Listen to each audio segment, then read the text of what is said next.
Welcome back to the channel. Today we're with the Kia PV5, but it's the passenger version here in Marbella in Spain. Lots of people interested in this one. Is this what the Buzz should have been size-wise, price-wise, more importantly? Size-wise, we are 4.7 meters long, wheelbase of nearly 3 meters, 2.995, 16-inch wheels, so it's very much about efficiency. On the front we have Kia badging. Not much going on in there, you can lift it up, but you've got your daytime running lights here, and then down underneath here is where you've got your headlights, high-low beam module. Charging's at the front, and so you have 10 to 80% in 30 minutes, AC and DC. I like the look of it. This is, if I'm not mistaken, Wolf Grey.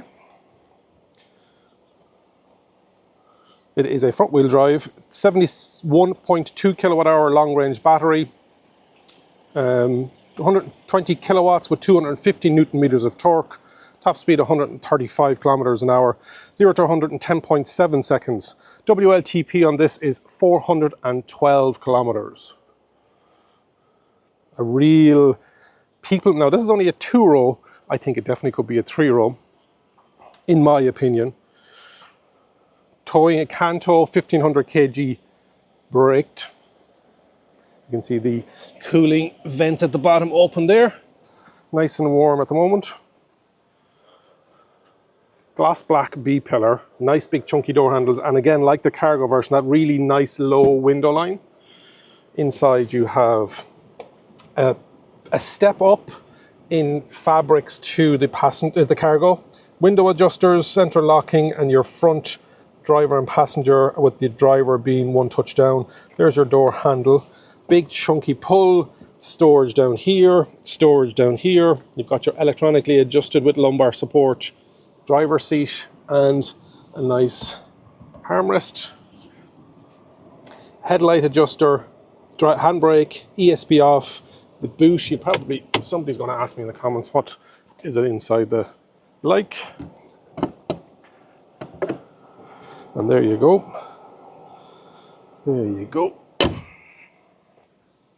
Now, on the driver's display, it's a 7.5 inch cluster and then a 12.9 inch down here.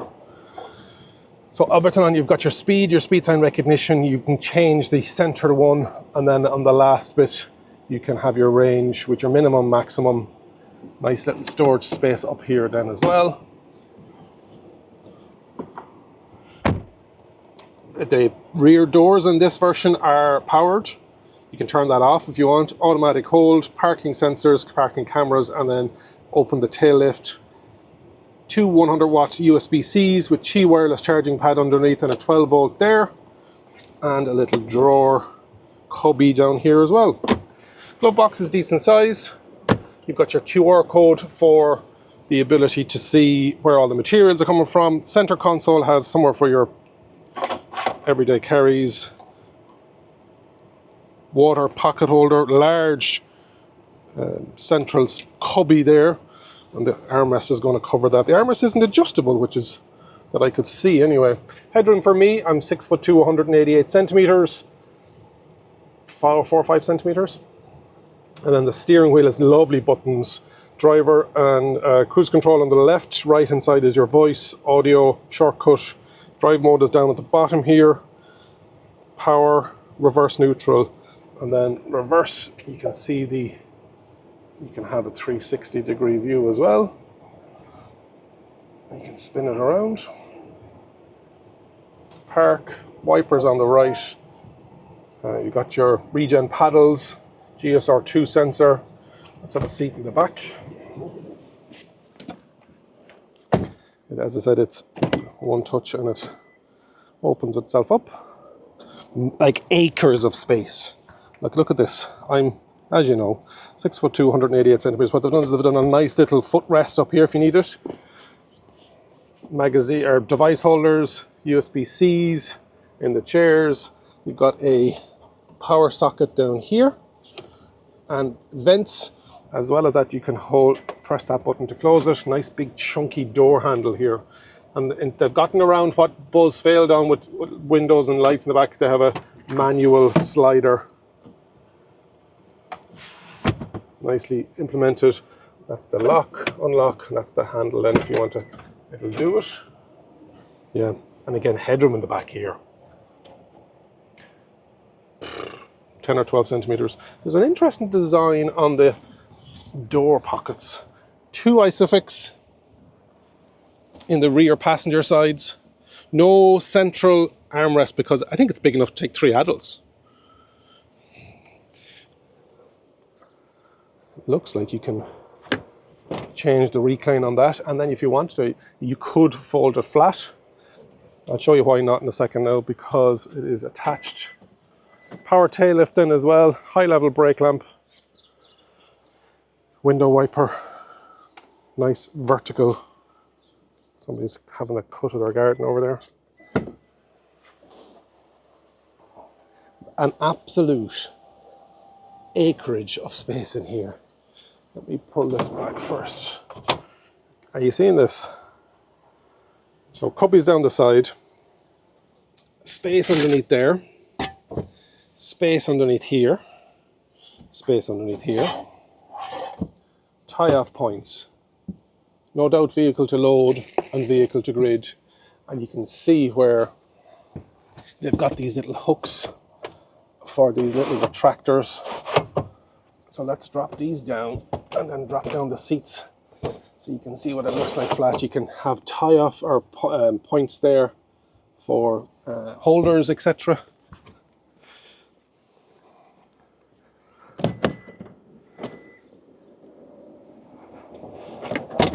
Nice.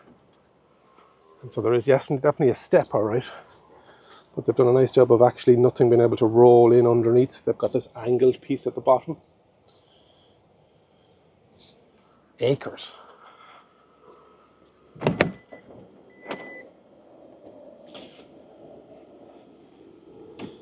These are fixed. I thought they could slide. Still lots of room, which is great if you did need it.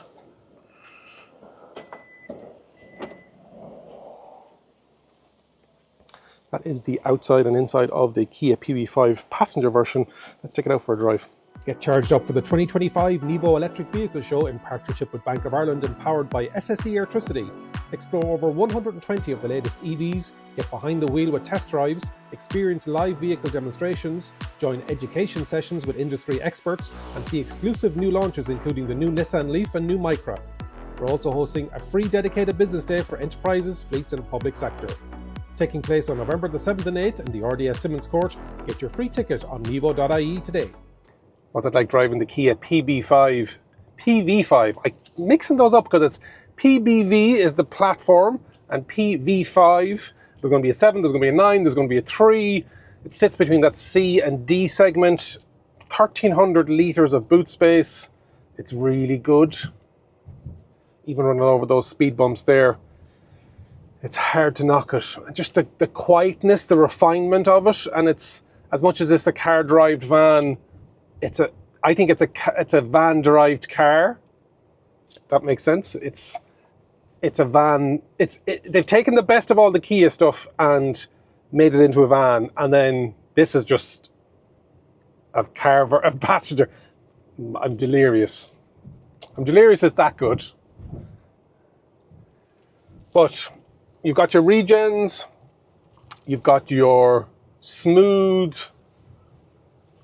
It's so lovely to drive. It's got such great seating position and blind spot. Small bit down at the bottom of the A-pillar, just because it's so high up compared to the actual window.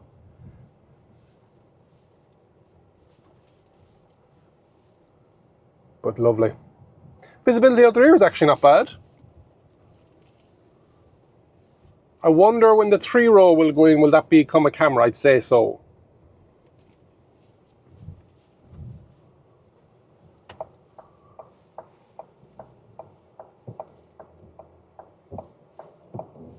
Coming at me from all sides here.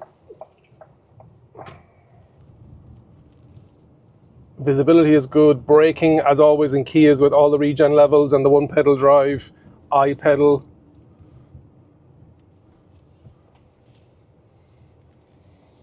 This is going to be a very, especially in 7-seater, 5-seater, yeah, it's an acquired taste. It's a van with seats in it. But if you're looking for massive amounts of space, but the 7-seater version, this is going to be very, very tempting for a lot of people.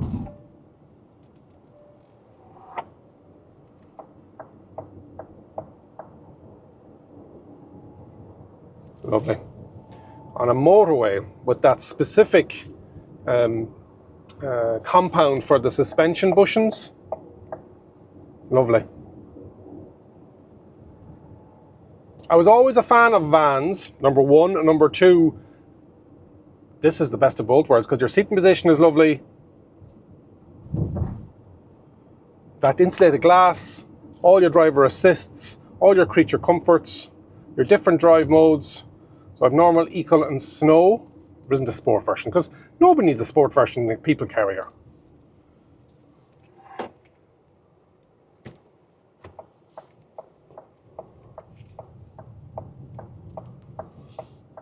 Very nice.